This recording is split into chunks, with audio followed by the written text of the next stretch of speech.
Love is too young to know what conscience is.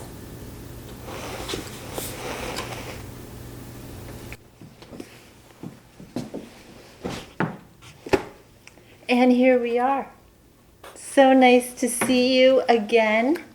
I'm Margaret, and this is the Boboleros podcast, where we talk about knitting primarily, inspiration from the world of classical arts, design, the 60s, and classical music, and random drippings from the brain pan.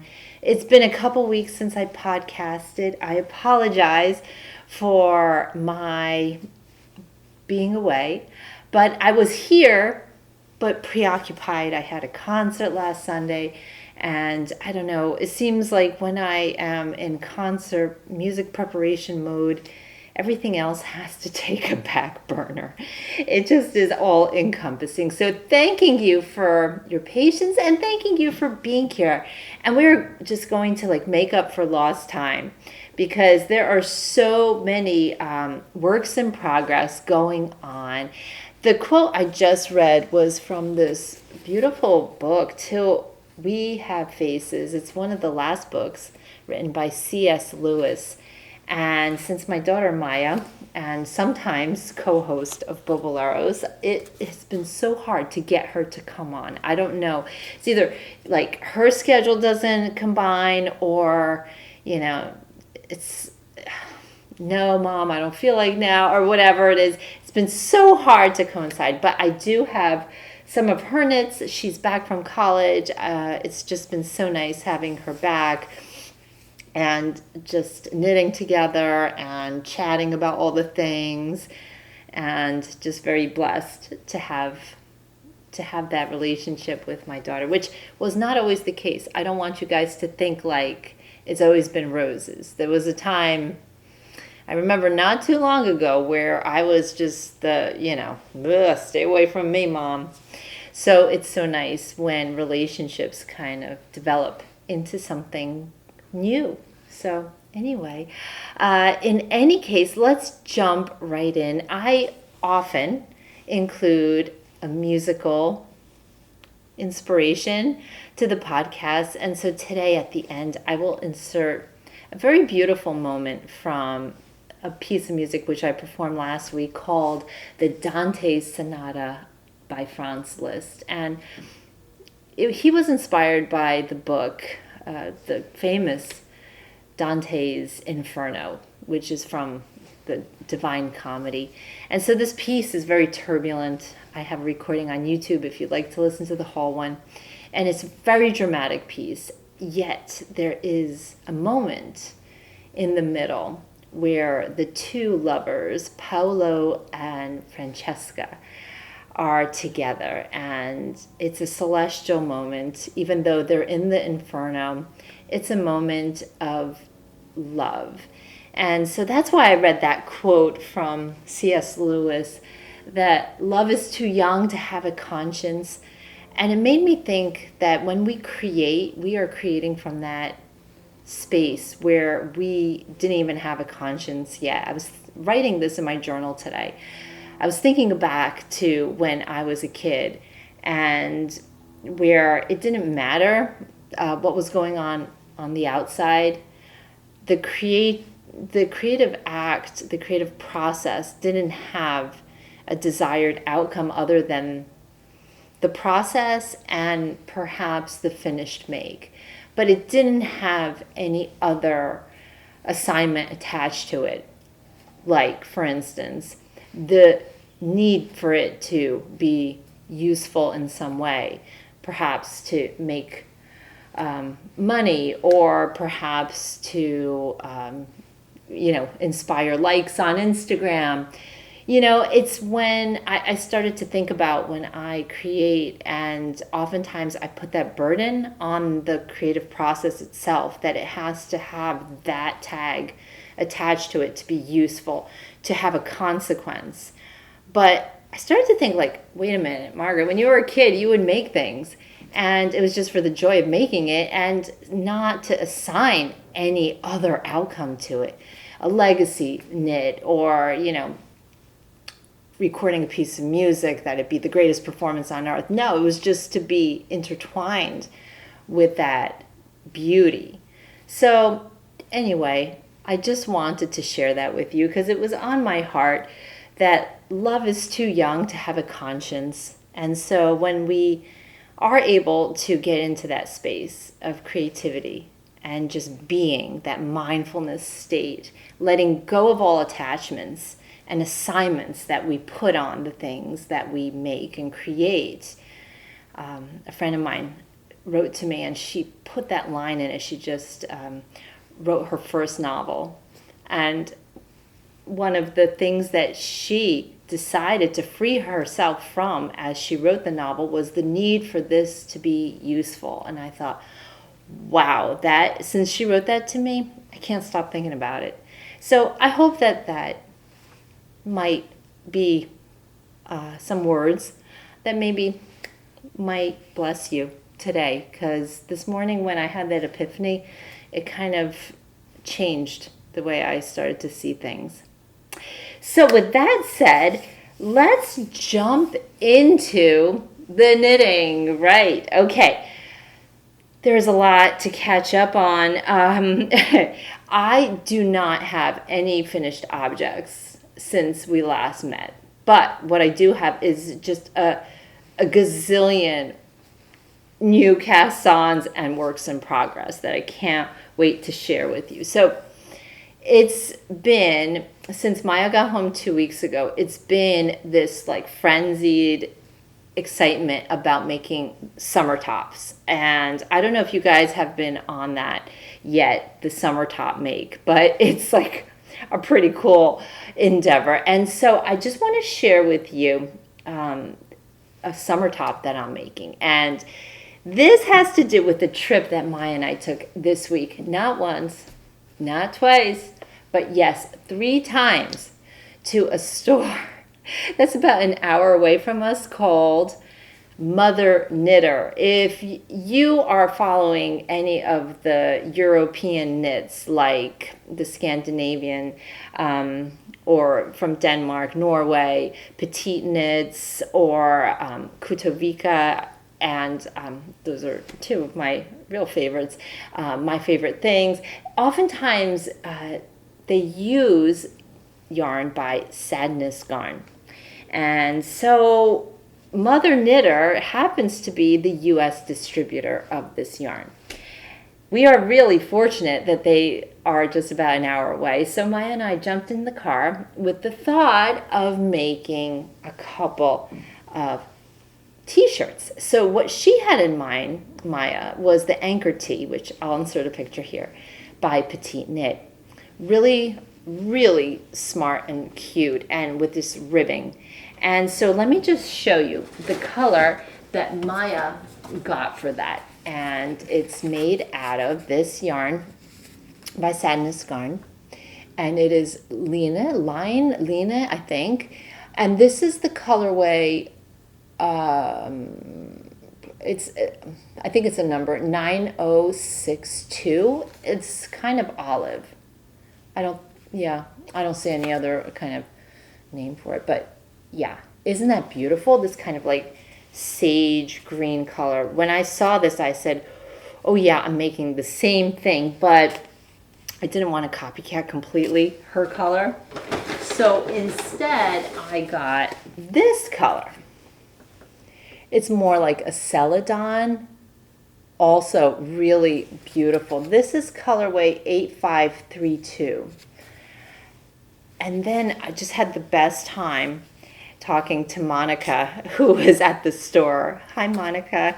Anyway, just fabulous, fabulous people at the store. And so Monica was knitting a fantastic sweater with lace work. And I said, oh my gosh, what is that? I just totally became obsessed with it.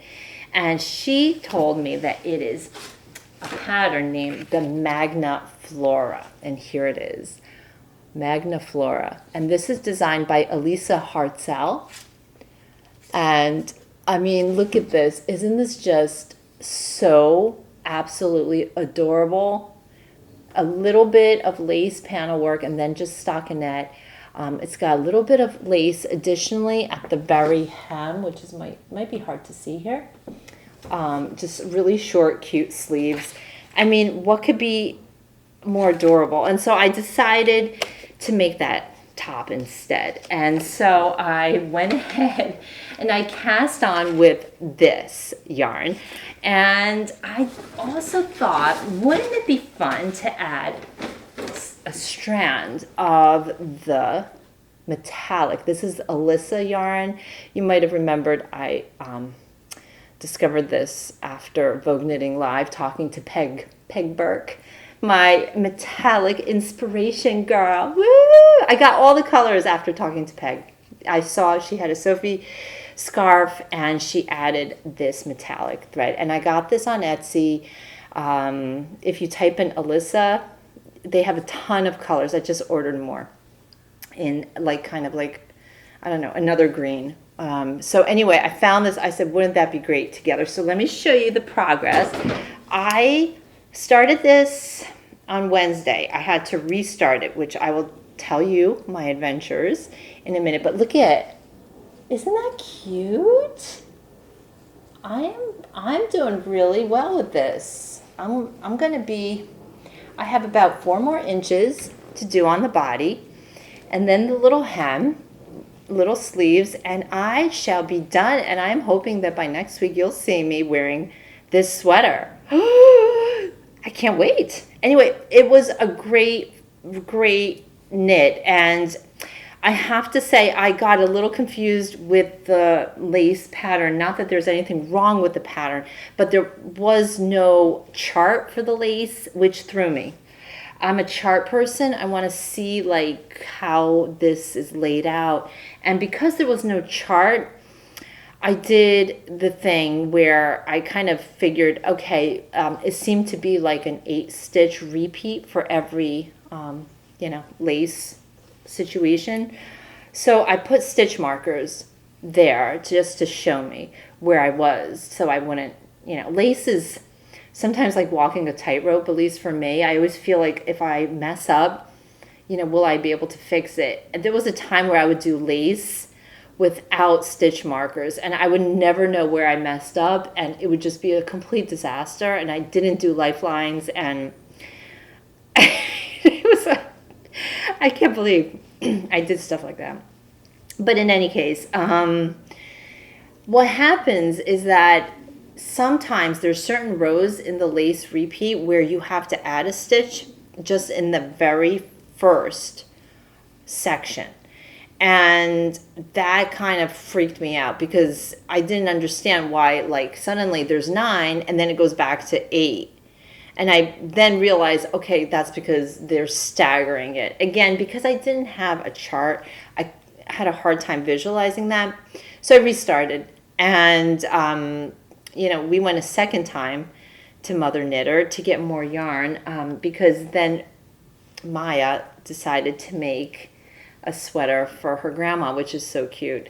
And so I'll show you that in a second. So we went back and I talked to Monica again. I said, what did I do wrong? And she's like, okay, this is how you read that pattern. And so she explained it to me. I decided to start again, and I'm glad I did. I was very conscientious this time with making sure that when I was knitting, because I was doing double-stranded, sometimes they would snag, the metallic yarn would kind of start splitting. And so I wasn't very careful with that the first time around, and now the second time around I was more mindful. So, it happened for a reason. I'm at that stage where even if something you have to start again, it's okay. It's for a reason. You learn something, you make something the second time better. So just roll with it. So, all right, that's been the major thing on my needles. Another thing which I'm still plugging away at, and Maia is almost done with hers, has been the Tyrrell sweater. And this is a Sadness yarn and pattern. I did not make much progress here. Look at these cute stitch markers. Oh my gosh, look at, it's an Eiffel Tower. And this is from Candace, my beautiful friend Candace on the road. If you guys don't follow Candace on the road, you really must. She is so fabulous, also a classical musician in the opera world, and has just made her first shawl. I think it's a first design, but maybe I'm mistaken. Candace, you're a gal of so many talents. So anyway, it's a fantastic new shawl pattern that I think is being tested at the moment, and just fabulous, and surrounding the theme of Italy. So check out Candace on the road, and I love this little Parisian stitch marker. So cute. So anyway, so that's where I am with my tarot. Let me show you Maia's, because it's just coming along so well. This is what the pattern looks like. This is the Tyrrell sweater. And again, it's got that lace work, not dissimilar from the Magna Flora, right? I mean, but so Maia is doing hers in this beautiful lilac color. And oh gosh, I gotta tell you, the craziest thing happened. Okay, isn't it pretty? Oh, yeah. I mean, it's a little bit from being scrunched up in a bag, but she had already finished her lace panel, and she was at the end. And basically, after you do the lace, because it's bottom up. After you finish the lace, you just have a few more rows for the neckline, and you are done. Maia was at that point. And she counted her stitches, and for some reason, she's making, I think, the medium, smaller medium, and she had like so many stitches. She had the stitch count for an extra large, and she doesn't know how it grew like that. And so when she put it on, poor thing, like it was just not going to work. And so she was, I have to confess that she oftentimes gives me like these things when they are in this state. Like this was her first lace project. No, it's actually not her first lace project, because she did like a lace work thing for a looping mango sweater. But in any case, she was distraught. She didn't know how to go back and frog back, and so I said, okay, I'll do it for you. So I did. I frogged back for her. I got her back to the correct stitch count. And so she just has to redo the lace pattern panel. But I think it's coming along great. And the fabric on this, this is mostly, I think, alpaca. It's the Borstedt, alpaca Borstedt by Sadness Garn. And it is, I'm going to see if I have, no, I don't have the label, but it's just absolutely yummy. 100% something like dreamy, where it's cozy and keeps you just warm enough, but it's light and not too bulky or anything. It's just lovely. All right, so that is what she's been working on. And then for her grandma, she got this colorway. Here it is. The Borstedt Alpaca by Sadness Garn. And this is in colorway 9822. So her grandma picked this out the other day. And so Maia is going to be making one for grandma, which is so sweet. So sweet. All right, so we did a lot of Mother Knitter purchases. Let me show you also what is on my needles right now, and I am super excited about this one. This is another Coco Bolero. Yeah, look at these colors, guys. Aren't these great? I can't wait. So Coco Bolero is my recently published pattern. It's a kind of take on a Chanel jacket. And I am actually doing this as a commission for somebody who I love. It's not a commission. I'm knitting it for somebody in the fashion world. And anyway, I'm just super excited. She's a beautiful fashion blogger, and she has her own shop and everything. And she's really into like the whole 60s vibes. She has a store that is in my next town over, and her name is Teggy French, and she's got a big online presence with a lot of her curated items. And I've just been making like too many stops in her store too, which is why I found this dress, and I couldn't like resist this dress. These sleeves. This is something that she carries in her store, and it's called the Good Luck dress. And the designer is Ariane, I'll put her name below. Anyway, when I saw the fabric, she had like different colors and stuff. But when I saw this like fantastic fabric, I just went crazy because it's like it poofs. It's like it's almost got like a quilted feeling to it. And when I saw like these huge sleeves and this baby doll effect, I was like smitten, absolutely smitten. So I went in to pick it up, and there was beautiful Teggy, and I was wearing my sweater, the Kelowna, the one I did in a mohair so soft by Loopy, in I think it was milk tea colorway, or milk tea and bubblegum, was it, or spicy hot pink, the stripes. I'll put a picture if I could find one. Any case, she really freaked out, loved it, and I showed her the Coco Bolero, and she's like, I would love those colors in it. So I said, okay, done. I am making it. So I'm using this yarn, again, Loopy Mango. This is the camel and the spicy hot pink together. Fun, and fun. All right, so like this is so in line with the Barbie movie coming out. Why am I obsessed with Barbie movie? Come on. I shouldn't be obsessed with Barbie movie, but I am. Okay, another thing we got, once I started making the Magna Flora, Maia said I should make one too. And so one last thing, she decided to get this colorway for her Magna Flora. Another one, this Lena yarn is really nice. It is mostly cotton, I believe. It's 53% cotton, 33% viscose, and 14% linen.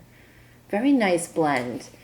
I think I saw Caitlin from Caddy Jacks. She knit up a beautiful, it had a gorgeous lace panel down the front, and she used this yarn in another kind of green colorway, and it was just fantastic. So for summer knits, I think this is a fantastic option, and it's really, I would say, at a good price point, about $7 per ball, and there are about 110 meters in this 50-gram ball. So it's really, you get some good mileage from that. All right, moving right along. I told you I had a lot of stuff here. Okay, we're going to go into dream knitting, because I have one dream knit thing right now that I really must get to, and that is a market bag. And so I am right now perusing different possible patterns to crochet myself a market bag. And I'll tell you what, because I was using this hideous, literally a doggy bag. It was falling apart. It had dogs on it. It's like one of those bags that you buy. Sometimes they sell them at like gift stores, where it's like in a tiny little pouch, and then when you need it, like if you're at the grocery store and you forgot your big bags, then you could like go into your handbag and be like, oh, I have a little bag. And then it unfolds, and it's like this little tote, I guess. And mine was so mangled and really gross. And I thought, wouldn't it be great to just like have a very fresh looking crocheted mesh market bag where you can just put it into your handbag, have it with you wherever you go for like those purchases that, or like situations where you're not expecting to be carrying stuff, but then you would love to have a bag to put things in to make life easier. Voila! You just go into your handbag and you whip out your own beautifully crocheted market bag. So that has to happen very soon because I am done with like carrying out my groceries in the cart or in like the little shopping basket, because like there have been incidents where I'm walking out with a shopping basket because I forget my bags in the car. Am I the only one? I'm starting to like, finally, this has been like for 2 years now, like bring your own bags. I'm finally starting to remember like, okay, bring a bag, but not all the time. Because again, a lot of times I'm just kind of, thinking about other things, and then boom, what do? How do I carry out these groceries? And so, yeah, I've been known to like go into my car with the basket, and like, yeah, sometimes they don't like you doing that at the store. They want the baskets in the store. They don't want it near your car. So I get that. I get it. So I need to make me a nice little market bag. Okay, so that's a dream knit. Okay, let's go to stashquisitions, because again, there have been a few situations. Okay. I am on the Lamb and Kid newsletter, and I am just such a pushover. Like anytime there is a shop update, anytime there is anything going on, like a new pattern release, and recently they've had a few different things going on, like a new sweater, the Big Fluff Cardi, which is super cute. There was another sweater that was like the Big Fluff sweater, and then there was like the latest was something, this shawl that they just put out this weekend. I forgot the name of it. It was like, anyway, a couple weeks ago they had kits for the sampler shawl, and I thought, oh, I like what I saw there. I always wanted to try their Elmer, and so I did. No, yeah, it is Elmer. Okay. I looked at the name. I was like, it's Cookie, not Elmer. No, Cookie is the name of the color. So Elmer fingering, which is 80% merino and 20% cashmere, 400 yards, and with this birdie. And so you hold that together. Oh, that's so pretty. Oh my goodness, so pretty. And of course, being the green person I am, I couldn't resist. I got to compliment Martian, yes, in the Elmer, and Martian in the birdie. So look at this.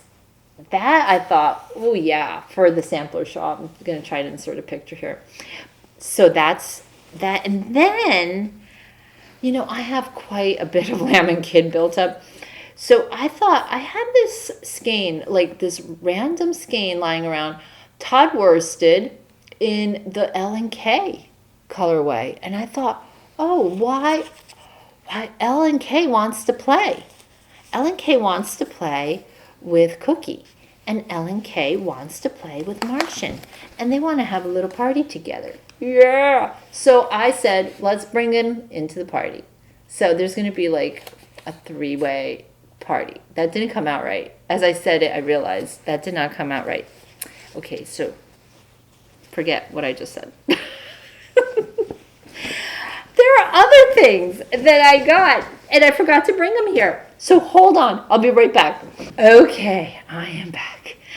All right, so, the reason I want to do these shawls is because I was so inspired by the Paris trip and all the really like chic shawls, which if you didn't see the podcast about my Paris trip, I talked about the Parisians looking so chic all the time. And one thing that I noticed that was a common theme was the shawl.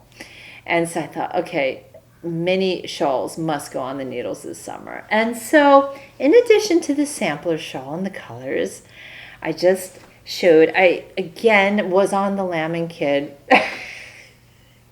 Leslie, Fred, and I joke that we have them on speed dial. And yes, that's true. And by the way, Leslie, if you're watching, I just absolutely love the stripes that you put into that sweater. You like, oh my gosh, names are like, I don't know, I can't remember the names, but recently there was this sweater with, I think, made with the Big Birdie, and Leslie made hers with a variation with stripes that is so on point. That actually has to happen. So I have enough Big Birdie to make one, but it's going to be like Wonder Woman color, because it's like I have this bright blue with this, bright orange. Plaid is my favorite color. So I think those two are going to appear together in one of those striped sweaters. So thank you, Leslie, for the constant inspo. Speaking of inspo, again, Gigi Made It has a fantastic eye for design and color, and specifically orange is part of the palette. And when I saw the combination that she was doing for another shawl, I forgot the name of it again. What is the name of that shawl? Anyway, I'm going to put it here. I said, this has to happen too. So it was a collaboration between Lamb and Kid, Gigi Made It, and Lola Bean Yarn. And so I got Gigi's kit for this shawl. And it's hard to really, so this is not showing up exactly right the way that I see it in front of me on the camera. It's showing a little bit more washed out. It's a very vibrant orangey red. And this is Clarence. This is the Lamb and Kid Clarence fine merino wool, 185 yards, and I got this in Oh My Gigi. That's the colorway. And this colorway by Lola Bean is the Picante colorway, and this is the Otero Bean base, and it's 100% superwash merino. And those two play so beautifully together. When I saw Gigi's shawl, I said, oh, that is spectacular. The color vibration between these two is so absolutely on fire. So I have a lot of knitting this summer planned. Oh, so much knitting. So little time. Okay, last thing. So last Saturday, my niece had her communion in New York City. It was a very rainy day, and Maia and I were walking on the Upper West Side, and we couldn't resist a stop at Knitty City, and we had just the best time there, and just couldn't be more excited to meet all the people there, and they couldn't have been more lovely. And she's so sweet. Her handle is Get Pearly With It, and she was talking and chatting with us. I'm trying to insert some pictures here, and just the most wonderful, sweetest, most beautiful lady. And she showed us her fantastic the bag that she's making as part of the knit collage, knit along, and it looked so dang cute. Such an adorable little dumpling bag, so cute. And so then they were also having a trunk show by Yarn Over New York, and I couldn't help myself. Like, she had this fantastic green colorway again, Wave Hill Zebra Effect fingering weight yarn. Yeah, I think this is the Wave Hill colorway, and Day Camp, I think, is the base. But in any case, those greens and those blues, and then here it kind of like flows into a more fluorescent type situation. And it is rather thick fingering. So, I mean, I am not even sure. This might actually, now that I think about it, I think it's going to be another Magna Flora. Because I think that would look amazing with lace. Or Love Notes sweater. I think I have enough to make a Love Notes as well. Or not as well, like either one.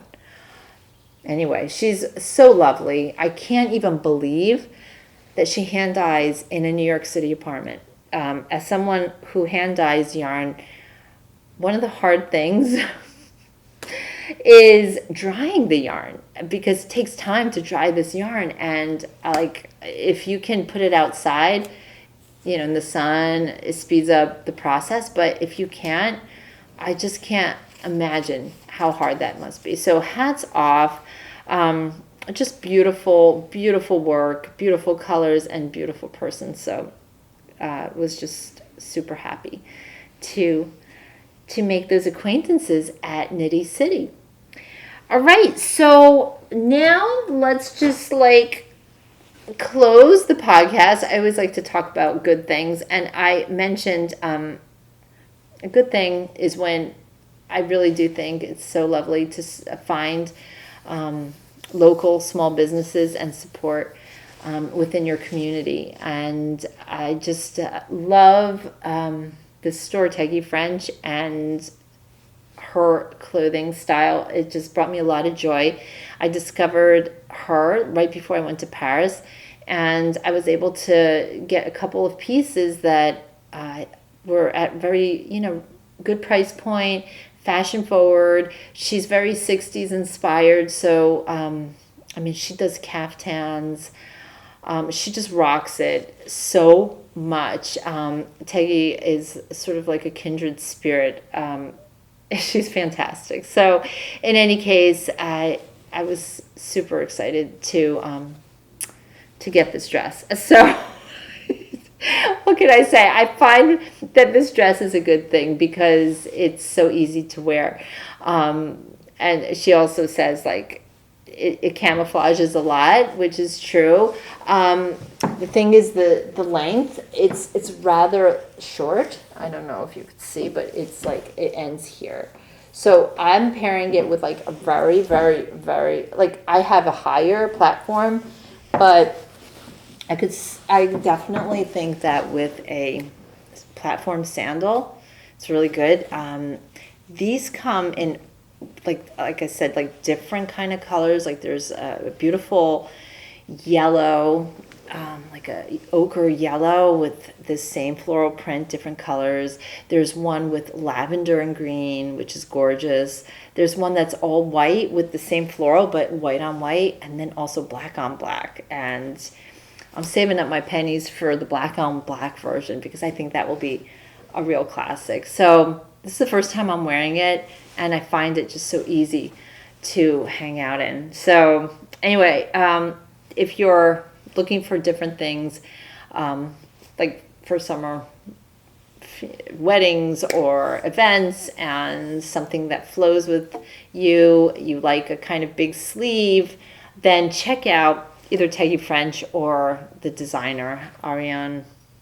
I can't remember the last name. I'm going to put it in the show notes. Another thing is diffusers. Okay. So on Friday, I had an extra ticket somebody gave me, one of my piano students' moms. She gave me a ticket to an event that is called Mansions in May. In Mendham, New Jersey, they take a beautiful home and they decorate it using different interior designers from the area. So each one of them does a different room in the house. And it's this is my first time going, and it was jaw-dropping. It was so inspiring. It was one of these picture-perfect days. And the grounds are stunning. And, so they had like one area, like a cafe with salads and different things set up, the most beautiful flowers and outdoor arrangements and gardens, and then, sculptures, paintings, then inside, just to see how these decorators were putting together these rooms so opulent and just so incredibly inspiring. Like on all levels, it was just easy to just completely go crazy and like in the best possible way. Like overload of the senses in the best possible way. I went into this one room. It was the master bedroom, and it was done up, and I'll put like just a montage of videos I took from the event at the end so you could see. But in this room, it was just, not only was the decor, like everywhere you looked, it was just layers and textures and themes and the harmony of all these elements at play, but it smelled so incredible. And I went up to the designer and we started chatting, and one of the questions I asked her was, what is this scent? It was so exquisite. And she said it was a diffuser. And she, so it was a signature scent she had made. And so it made me just remember that I had a diffuser and I hadn't been using it for a long time. And I thought, why am I not using this diffuser? And I pulled out the diffuser. And what I've been putting in the diffuser last couple days is this. And I really love this blend. If you guys are into diffusing and like the scent of geraniums and roses and something sweet, then I could really recommend this one. It's by Young Living. It's called Joy. And it's just, I can't really describe it. But when you just put a few drops in your diffuser, it just like, it gives off such a beautiful, delightful aroma. I think that so much that we perceive subconsciously, like with scent and fragrance, it really does affect us. I have to say, since my Paris trip, and I did tell you that I got this perfume, this historical perfume that George Sand, the writer, she wore, and it was remade. And I am just in love with this scent. I just put it on every single day. I'm already almost halfway through with the bottle. My husband said to me today, like, wow, you're really going through that fast. And I said, I can't get enough.